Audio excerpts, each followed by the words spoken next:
வணக்கம் நேர்களே, நான் ஏஞ்சல் கலையரசி. இது யாதும் ஊரே யாவரும் கேலி, அன்பை பகிர்வோம் இயேசுவின் வழியில். நம்ம மே மாதத்தில் இருக்கோம். இப்போது மே மாதத்தில் நீங்கள் பார்த்தீங்கன்னாக்கா திருச்சபையில் பார்த்தீங்கன்னா நம்ம நிறைய ஃபீஸ்ட்டாக கொண்டாடுறோம். மே 1 சூசியப்பரோட தொழிலாளர் தினத்தை நம்ம கொண்டாடுறோம். அதுக்கப்புறம் மே 13 நம்மளோட பாத்திமா மாதாவோட நாளை கொண்டாடுறோம். மே 31 மாதாமா எலிசபெத் அம்மாவை சந்திச்சதை நம்ம நினைவு கூர்ந்து அந்த நாளை கொண்டாடுறோம். ஆனால் மே 31 நம்ம இன்னொரு பெரிய நாளை திருச்சபையில் கொண்டாடுறோம். அது எந்த நாள்னாக்கா திருத்துவத்தோட நாள், the day of the holy Trinity, மூவொரு கடவுளுடைய நாள். இது ரெண்டுத்துக்கும் நடுவில் நம்ம ஒரு முக்கியமான ஒரு ஆளோட ஃபீஸ்ட்டை நம்ம கொண்டாடுறோம். அது யார்னா, இவரை பற்றி இயேசு நிறைய இடத்துல நம்ம புதிய ஏற்பாட்டில் சொல்லியிருக்காரு. எப்படின்னா, நான் போனதுக்கப்புறம் இவரை நான் உங்களுக்காக அனுப்புவேன், என்னுடைய பேரால் பிதா ஆனவர் இவரை உங்களுக்காக அனுப்புவார். அதுக்கப்புறம் 3வது இடத்துல நம்ம இயேசு சொல்லியிருக்காரு, இந்த மாதிரி இவர் வந்தார்னாக்கா உங்களை சத்திய வழியில் நடத்தி செல்வார். உங்களுக்கு தெரிஞ்சுட்டு இருக்கோம் நான் யாரை பற்றி பேசுகிறேன். ஆமாங்க, நான் பரிசுத்த ஆவி, தூய ஆவியானவர், அவரை பற்றி தான் நான் பேசுகிறேன். தூய ஆவியானவர் நம்ம வாழ்க்கைக்கு ரொம்ப ரொம்ப முக்கியங்க. ஏன்னாக்கா நம்ம கரெக்டான வழியில் போகிறோமா இல்லையா அப்படின்றதுக்காக அவர் தான் நம்மளுக்கு வழிகாட்டி. இப்போ பார்த்தீங்கன்னாக்கா நம்ம பிறந்ததுக்கப்புறம் நம்ம இந்த 7 அருட்சாதனத்தில் முதலாவதாக திருமுழுக்கு நம்மளுக்கு கொடுக்கப்படுறது. இந்த திருமுழுக்கில் தான் நம்ம தூய ஆவியானவரை முதலாவதாக பெறுகிறோம். சரிங்களா? நம்மளை குழந்தையில நம்மளுடைய கண், நம்மளுடைய காது, நம்மளுடைய வாய், கைகள், கால்கள் அது திறக்கப்படவும் நல்லபடியாக இயங்கவும் நம்ம தூய ஆவினாலையும் நம்மளை பிளஸ் பண்ணி ஃபாதர் நம்மளை தூய ஆவினால் நிரப்புறாரு. இப்போது இந்த ஃபஸ்ட்டு திருமுழுக்கு முடிஞ்சதுக்கப்புறம் நம்ம பார்த்திங்கனாக்கா நம்ம அதுக்கு வர 6 அருட்சாதனங்களையும் ஒன்றுலையும் தூய ஆவியானவர் நம்மளுக்குள்ளே இறங்குறாரு, நம்மளுக்குள்ளேயே நிரப்பப்படுறோம். தூய ஆவியானவருடைய கொடைகளும் கனிகளும் நம்மளுக்கு கொடுக்கப்படுது. இப்போ நம்ம கேட்டகிசமில் படிச்சிருப்போம், நம்ம சின்ன வயசில் படிச்சிருப்போம் இல்லையா? அதாவது நம்மளுடைய தூய ஆவியானவருடைய கனிகள் எத்தனை? 12. அவருடைய கொடைகள் 7 கொடைகள். அந்த 7 கொடைகள் எதுனா, ஞானம் அதாவது விஸ்டம், புரிதல், மெய்யுணர்வு அதாவது அண்டர்ஸ்டாண்டிங், அறிவுரை ஆலோசனை அல்லது கவுன்சில், துணிவு அல்லது ஆற்றல் ஃபார்ட்டிடியூட், அதுக்கப்புறம் அறிவு நாலேஜ், இறைபக்தி பைட்டி, இறையச்சம் fear of the lord. So இது நம்மளுக்கு 7 கொடைகள் நம்மளுக்கு கிடைக்கப்படுது. இப்போ நம்மளுக்கு இருக்கிற 12 தூய ஆவியாருடைய கனிகள் என்னென்னது?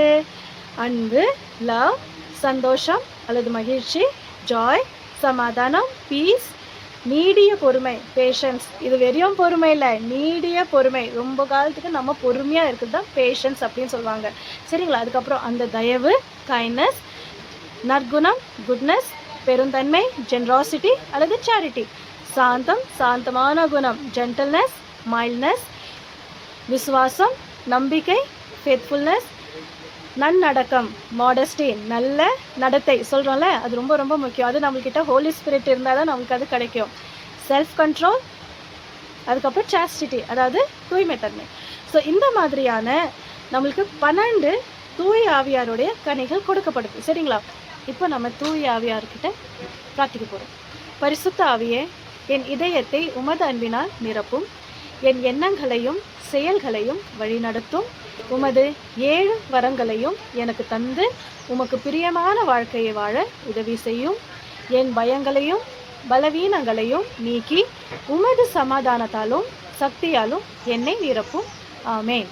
இப்போ நம்ம 7 கொடைகளையும் ஒன்றொன்றாக பார்க்குறோம். நம்ம இதில் ஞானம், இறைபக்தி இதெல்லாம் நிறைய கொடுத்துருக்கு. ஆனால் இது நம்ம எதுக்காக நம்மளுக்கு இது வேணும், வாழ்க்கையில் இது எங்கெங்கெல்லாம் நம்ம உபயோகப்படுத்துகிறோம் அப்படின்றத பார்க்கலாமா?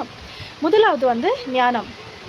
ஞானம் நம்மளுக்கு எதுக்காக வேணும்னா, தேவனுடைய சித்தத்தை அறிவதற்காக தான். ஞானம் நம்ம இது பண்ணோம் அது பண்ணோம், அது எப்போவுமே மெட்டீரியலிஸ்டிக்காக, அதாவது உலக சார்ந்து நம்ம அதை யூஸ் பண்ணுறது. அது எப்போவுமே நம்ம இந்த தூய ஆவியார் நம்மளுக்கு கொடுக்கப்படுற ஒவ்வொரு கொடையும் நம்ம தேவன் சார்ந்த காரியங்களுக்காக உபயோகப்படுத்தணும். ஃபஸ்ட்டு கடவுளுக்கு முதல் இடத்தை கொடுத்தோனாக்கா நம்மளுக்கு எல்லாமே வந்து சேரும். இதில் தான் ஞானமும் நம்மளுக்கு வருது. அப்போது இந்த ஞானம் நம்மளுக்கு எதுக்காக உதவுதுனாக்கா ஆண்டவருடைய சித்தத்தை அறிவதற்காக. ஒரு காரியமும் ஒரு சிறிய காரியமும் நம்ம செய்யணும்னா அதில் நம்மளுக்கு ஆண்டவருடைய விருப்பம் இருக்குதா இல்லையா அப்படின்றத அறிஞ்சிட்டு தெளிஞ்சிட்டு பிரார்த்திச்சுட்டு அதுக்கப்புறம் தான் நம்ம அதுக்கான வேலைகளில் இறங்கணும். சரிங்களா? ரெண்டாவது மெய் உணர்வு, அதாவது அறிவாற்றல். இதில் வந்து நம்ம என்ன வேண்டிக்கணும் அப்படின்னா, தூய ஆவியானவரே எனக்கு நான் பைபிள் படிக்கும்போது அது நல்லா எனக்கு புரியணும், இதில் இருக்கிற ரகசியங்கள் ஆண்டவர் என்ன சொல்ல விரும்புகிறாரு அப்படின்றத நான் ஆழமாக புரிஞ்சு தெரிஞ்சு அதை என் வாழ்க்கையில் பயன்படுத்தணும், அந்த மாதிரி நான் நடக்கணும், ஆண்டவர் என்கிட்ட என்ன சொல்ல வராரு அப்படின்றத அது தெரிஞ்சுக்கிறதுக்கான புத்தியை எனக்கு கொடுங்க, மெய் உணர்வு எனக்கு கொடுங்க அப்படின்றத கேட்டு தான் நம்ம இந்த ரெண்டாவது கொடையை கேட்குறோம். மூணாவது கொடை என்னன்னாக்கா அறிவுரை, ஆலோசனை, அதாவது கவுன்சில். இந்த கொடையில் நம்ம ஆண்டவர்கிட்ட என்ன கேட்குறோன்னாக்கா, நம்ம தூய ஆவியானவரே நான் ஒரு முடிவு எடுக்க போகிறேன், அந்த முடிவு சரியானதா இல்லையா, இந்த பாதையில் நான் நடக்கணுமா வேணவா அப்படின்ட்டு தூய ஆவியானவர்கிட்ட உட்காந்து அறிவுரை, அவருடைய ஆலோசனை கேட்டு, இது வந்து ஒரு வேலைக்காக மட்டும் இல்லை, படிப்புக்காக மட்டும் இல்லை, நம்ம பேசுகிற ஒவ்வொரு வார்த்தையும், நம்ம பார்க்குற பார்வை, கேட்குறது எல்லாத்துலேயுமே நம்மளை தூய ஆவியானவருடைய ஆலோசனை கேட்கணும். நான் இது பார்க்குறேன், உடனே தூய ஆவியானவர்கிட்ட, தூய ஆவியானவரே எனக்கு உங்களுடைய ஆலோசனை சொல்லும், இந்த ஒரு சுச்சுவேஷனில் நான் இருக்கிறேன், எனக்கு இதுலேருந்து வெளியே வர்றதுக்கு தெரியல, எனக்கு சொல்லுங்கள், இல்லை நான் இந்த பாவத்தில் இருக்கிறேன், இந்த பாவத்துலேருந்து வெளியே வர்றதுக்கு எனக்கு வழி தெரியல, வழியை சொல்லுங்கள். ஸோ இந்த மாதிரி தூய ஆவியானவர்கிட்ட ஆண்டோடைய ஆலோசனை கேட்கறதுக்காக நம்ம ஜபிக்கிறோம். சரிங்களா? அது வந்து துணிவு, ஆற்றல், தைரியம், ஃபார்ட்டிடியூட். சரிங்களா? எதனா வச்சுங்க. ஸோ இதில் வந்து நம்மளுக்கு வந்து தூய ஆவியானவர் என்ன கொடையை கொடுக்குறாரு அப்படின்னாக்கா வந்து, நம்மளுக்கு முன்னாடி இருக்கிற ஃப்யூச்சரில் ஏதாச்சும் நம்ம செய்கிறோம் அப்படின்னாக்கா இப்போவே அதுக்கு வந்து நம்ம தயாராகணும், துணிவு இருக்கணும், நம்ம ஒன்று செய்கிறத வந்து தைரியமாக செய்யணும். அது மட்டும் இல்லாத முக்கியமாக believe, trust in the providence of God, அதாவது கண்ணை மூடிக்கிட்டு ஆண்டவரை நம்புதல், அதுதான் வந்து trust in the providence of God. அதாவது வந்து நம்ம என்ன செய்தாலுமே ஆண்டவர் பார்த்துக்குவார் அப்படின்னு நம்ம நினச்சோன்னா நம்மளுக்கு எந்த ஒரு பயமோ, அதாவது ஃப்யூச்சரை, ஓகே, நம்மளோட எதிர்காலத்தை குறித்து எந்த ஒரு பயமும் வராது. இதுக்கான ஒரு எக்ஸாம்பிள் சொல்கிறேன். என் வாழ்க்கையில் நடந்தது. என்கிட்ட ஒரு 100-150 ரூபா இருந்தது. நான் வேலைக்கு போகும்போது வெறும் 150 ரூபா தான் இருந்தது. சரியான பசி, பஸ்ஸில் வந்துட்டு இருக்கிறேன். பஸ்ஸில் வந்து இறங்கிட்டேன். அங்கேருந்து இன்னொரு பஸ்ஸை பிடிக்கணும். இப்போ அந்த பஸ்ஸை பிடிக்கிறதுக்கு நான் வெயிட் பண்ணிகிட்டு இருக்கேன் பஸ் ஸ்டாப்பில். ஆனால் சரியான பசி வரும்போது நான் என்ன பண்ணேன், சரி ஏதாச்சும் பிரியாணி, நம்மளுக்கு வந்து பிரியாணி வேறு 150 ரூபா இருக்குல்ல, 50 ரூபா வந்து பஸ்ஸுக்கு வச்சுட்டு 100 ரூபாயில் பிரியாணி வாங்கி சாப்பிட்லான்ட்டு நான் பிரியாணி வாங்க போகிறேன். நான் பிரியாணி வாங்கிறதுக்காக போகிறேன். அப்படி பிரியாணி வாங்கிறதுக்காக போகும்போது நான் பார்க்குறேன் அங்கே ஒரு சின்ன பிள்ளை ஒரு வயசான ஒருத்தர் கூட வந்து, அக்கா நான் சாப்பிடல, ஏதாச்சும் சாப்பிட்றதுக்கு வாங்கிட்டாங்கன்ட்டு. எனக்கு என்ன பண்ணுறதுன்னு தெரியல. சரி நம்ம தான் கடவுளுடைய பிள்ளையாச்சே, நம்மளுக்கு வாங்கி தரணும்னு தோணலை.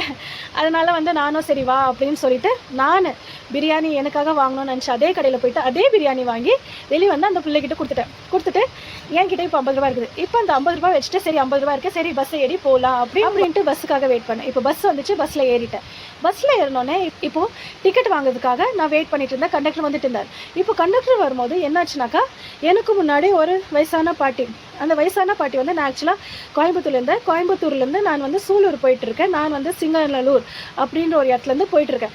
இப்போ சிங்கநல்லூர்லேருந்து நான் பஸ் ஏறிட்டு இருக்கேன். பஸ்ஸில் ஏறிட்டு இந்த பாட்டியம்மா நான் பார்க்குறேன், அவங்க திருப்பூர் போயிட்டுருக்காங்க. ஆனால் அவங்கள்ட்ட வந்து 20 ரூபா தான் வச்சுருக்காங்க. சிங்கநல்லூர்லேருந்து திருப்பூர் போகிறதுக்கு ஒரு 40 ரூபா அப்படி கிட்ட வாங்குவாங்க. இப்போது அவங்கள்ட்ட 20 ரூபா தான் இருக்குது, என்கிட்ட 50 ரூபா இருக்குது. நான் என்ன நினச்சேன், சரி சிங்கநல்லூர்லேருந்து இது 20 ரூபா தானே ஆகும் அப்படின்ட்டு பார்த்தாக்கா அவங்க 2 பேருக்கு டிக்கெட் வாங்குறாங்க. அந்த கண்டக்டர் வந்து இல்லைம்மா டிக்கெட் வந்து அதிகம், இன்னும் கொடுக்கணும் அப்படின்ட்டு அந்த பாட்டி அம்மா வந்து அவங்களோட எல்லா ஜோலம்பையோட அவங்களோட சுருக்கு பை எல்லாத்தையும் எடுத்து பார்த்துட்டு இருக்காங்க. அவங்களுக்கு காசு கிடைக்கல, இல்லையேப்பா அப்படின்னு சொல்கிறாங்க. அதுக்கப்புறம் நான் என்ன நினச்சேன், சரி கொஞ்சம் சிங்கநல்லூர்லேருந்து நம்ம வெளியே வந்துட்டு ஒன்றே புது பக்கத்தில் போயிட்டுருக்கோம். அப்போ சரி நம்ம டிக்கெட் வாங்கிடலாமே அப்படின்னு எனக்கு தோணுச்சு. டிக்கெட் வாங்குறதுக்காக அந்த காசை அந்த பாட்டிமாவுக்கு கொடுத்துட்டேன். என்கிட்ட இருக்க 50 ரூபாவை அந்த பாட்டிமாவுக்கிட்ட கொடுத்துட்டு நீங்கள் டிக்கெட் வாங்கிக்கோங்க அப்படின்னு சொல்லிட்டு அதுக்கப்புறம் நான் எனக்கு டிக்கெட் வாங்குறதுக்காக ஃபுல்லாக பர்ஸெல்லாம் எடுக்கிறேன். எனக்கு வந்து இப்போ 22 ரூபா வேணும் டிக்கெட் வாங்குறதுக்காக. இப்போ நான் ஃபுல்லாக பர்ஸெல்லாம் நான் வந்து தேடிட்டு இருக்கிறேன். எனக்கு கிடைச்சது 10 ரூபா மட்டும் தான். அது கூட காயினாக 5 ரூபா ஒரு காயின், 2 ரூபா, 1 ரூபா அப்படின்ட்டு எனக்கு காயினாக 10 ரூபா தான் கிடைக்குது. இப்போ நான் நின்றுட்டுருக்கேன். ஏசப்பா என்ன பண்ணுறது? அப்போ நான் நினச்சேன், சரி ஒண்டிப்புதூர் வரைக்கும் எப்படியாச்சும் சமாளிப்போம். அங்கேருந்து நம்ம ஒண்டிப்புதூருக்கே டிக்கெட் வாங்கிட்டு ஒண்டிப்புதூரில் இறங்கிட்டு அப்பாவுக்கு கால் பண்ணி நம்ம போகலாம் அப்படின்னு பிளான் பண்ணிட்டே வந்து, ஏசப்பா நீ தான் பார்த்துக்கணும், சரி இதுக்கப்புறம் எதுவாக இருந்தாலும் நீங்கள் பார்த்துங்க அப்படின்னு நான் ஏசப்பா மேலே ஃபுல் நம்பிக்கையோடு விட்டுட்டேன். சரி ஏசப்பா தான் இருக்கேன், என்ன ஒரு நாள் இப்படி ஆகிடுது, அதனால என்ன ஆக போகுது அப்படின்ட்டு கொஞ்சம் கஷ்டங்கள் வரதான் செய்யும் வாழ்க்கையில். அதுக்காக சோர்ந்து போகக்கூடாது இல்லையா, ஐயோ நான் கொடுத்துடக்கூடாது அப்படின்னு எனக்கு தோணலை. சரின்ட்டு என்ன பண்ணேன், நான் அந்த 10 ரூபா கொடுத்து ஒண்டிப்புதூருக்கு டிக்கெட் வாங்கும்போது அப்போ தான் பின்னாடி பார்த்தா கலைன்னு என் பேரை கூப்பிட்றாங்க. யாரா கூப்பிட்றா அப்படின்னு பார்த்தா பின்னாடி இருந்து என் ஃப்ரெண்டு கையை காட்டுறான், கலை அப்படின்னு. டேய் நீ என்னடா பண்ணுறதுன்னு. இல்லை சூலூருக்கு வந்த அந்த பிள்ளை வந்து பீலமேட்டில் இருக்கிறான். சரிங்களா, பீலமேட்டில் இருக்கிறவன் எதுக்கு சூலூர் வரணும் எனக்கு தெரியல. அங்கே பாருங்கள். ஸோ பீலமேட்டில் தான் சூலூர் எதுக்கும் போயிட்டுருக்கானா, அது அப்புறமா தான் எனக்கு தெரிஞ்சுது. இப்போ என்ன பண்ணால் கலைன்னு கையாட்டினான். கலைன்னு கையாட்டு அது நான் ஹலோ பிரகாஷ் எப்படி இருக்கிற அப்படி இப்படின்னு, ஹலோடா எப்படி இருக்கிற அப்படி இப்படின்னு சந்தோஷமாயிட்டு. அதுக்கப்புறம் சொன்னால் நீ விட்டுரு நானே எடுத்துடுறேன், டிக்கெட் எடுத்துடுறேன் அப்படின்ட்டு. அதுக்கப்புறம் அந்த அண்ணாவும் நான் ஹாய்டா அப்படின்னு சொல்லும்போது கண்டக்டர் அண்ணாவும் பின்னாடி திரும்பி பார்த்தாரு. அவனை பார்த்தாரு. அவனே அண்ணா நானே எடுத்துடுறேன் அப்படின்ட்டா. எனக்கா நான் திரும்பி கண்ணில் ஃபுல்லாக தண்ணி வருது. தண்ணி வந்தோடனே எனக்கு அப்போ தான் தோணுச்சு, ஆண்டவர் எவ்வளோ நல்லவர். ஆண்டவர் சொல்கிறார் இல்லையா, த measure you give the measure you get. நம்ம கொடுக்குற அளவு தான் நம்மளுக்கு கொடுக்கப்படும். அது எவ்வளோ உண்மை. இது வந்து நம்ம வந்து தூய ஆவியானவரை எப்போவுமே துணை வச்சுருந்தா, நம்ம எப்போவுமே பரிசுத்த ஆவியானவரை நம்ம துணையோடு இருக்கணுங்க. அப்படி இருந்தால் ஆண்டவர் மேலே நம்ம ஃபுல் நம்பிக்கையாக இருப்போம். அந்த ஃபுல் நம்பிக்கை நம்ம இப்படி தாங்க, நம்ம வந்து என்ன பண்ண போகிறோம் அப்படின்னு நம்ம நினைக்கிற டைமில் நம்மளுக்கு எல்லா இடத்துலையும் அவர் வழி காட்டுவார். அது கொடை அறிவு இஸ் நாலேஜ். அதாவது தேவனுடைய பார்வை அறிதல். இந்த அறிவுன்ற கொடையில் தூய ஆவியானவர் நம்மளுக்கு கொடுக்குறது வந்து தேவனுடைய பார்வை. நம்ம வந்து என்ன ஒரு சூழ்நிலையிலும் வந்து தேவனை போல நம்ம பார்வையாக இருக்கணும். அதாவது வந்து ஏதாச்சும் ஒரு சூழ்நிலையில் இருக்கும் அப்படின்னா வந்து அதை தேவன் எப்படி பார்ப்பாரு, கடவுள் அதை எப்படி பார்ப்பாரு, அதில் நம்ம கடவுளை போல் நம்ம எப்படி நடந்துக்க முடியும் அப்படின்றது தான் வந்து இந்த அறிவுன்ற கொடை நம்மளுக்கு வந்து கொடுக்குற ஒரு வரம். இப்போ ஆறாவது கொடை வந்து இறைபக்தி, அதாவது பயிற்சி.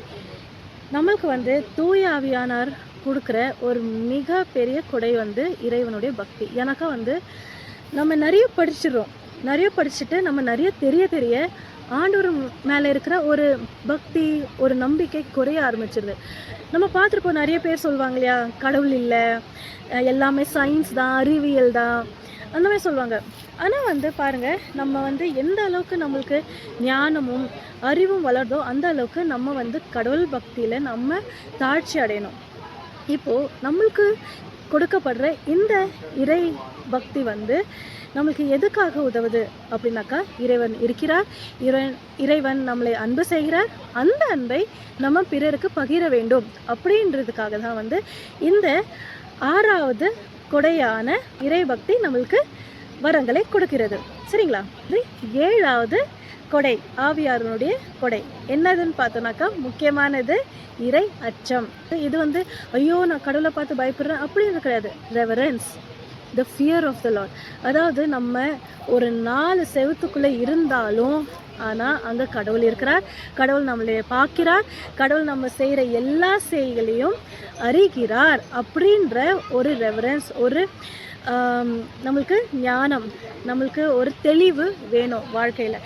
அப்போ தான் வந்து இது நம்மளுக்கு வந்து தவறான வழியில் போகிறதுக்கான எல்லா தடைகளையும் உட்படுத்தும். இது வந்து எப்படி நம்மளுக்கு உதவுனாக்கா, இப்போ நம்ம ஏதாச்சும் ஒரு தவறான வழியில் போகிறோம்னாக்கா இதை யார் பார்க்க போகிறா அப்படின்னு நம்ம நினச்சிக்கிறோம். ஆனால் ஆண்டவர் இருக்கிறார், ஆண்டவர் இதை வந்து நம்ம செய்யக்கூடாது அப்படின்னு தடை செய்திருக்கிறார் அப்படின்னு ஒரு பயம். ஐயோ ஆண்டவர் பார்க்கிறார், நான் இந்த தவறை செய்தால் அதற்கான இந்த பாவத்திற்கான தண்டனை எனக்கு கொடுக்கப்படும் அப்படின்ற ஒரு ஆன்மீக கலந்த ஒரு பயம், அதுதான் வந்து அச்சம், இறை அச்சம். சரிங்களா?